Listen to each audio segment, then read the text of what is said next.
I made a video recently about how Satanists have adopted the upside down cross to represent their rebellion and their faith in whatever they believe in.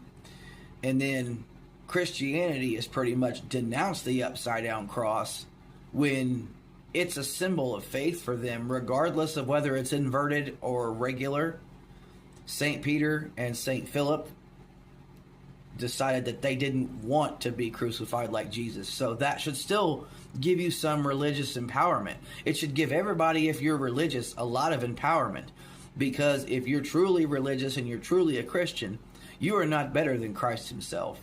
So if there was a time coming up where all Christians would be crucified, you all should request to be crucified upside down.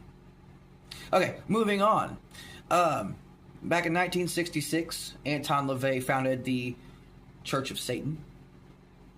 And he adopted some symbols too that weren't his to begin with. He didn't create them.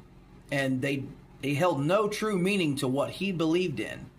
They just used these symbols as a form of rebellion against the typical norm of the religious dogma.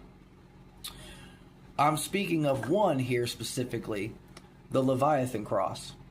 Now this is an alchemic symbol for sulfur, which also translates to the alchemic symbol for soul. Now, I understand Anton LaVey's meaning for wanting to use this and other symbols like it, because alchemists were persecuted by Christians constantly because they were figuring out ways to make stuff happen. You may say magic. They called it witchcraft. I call it science and chemistry. Now, again, when this was adopted by them, you see people wearing this on their neck, and they could never even give you a full rundown of what this symbol means. All they can tell you is like, yeah, I'm a Satanist. You also rep upside down crosses and you're not a Christian. So make it make sense, dude. Again, make it make sense.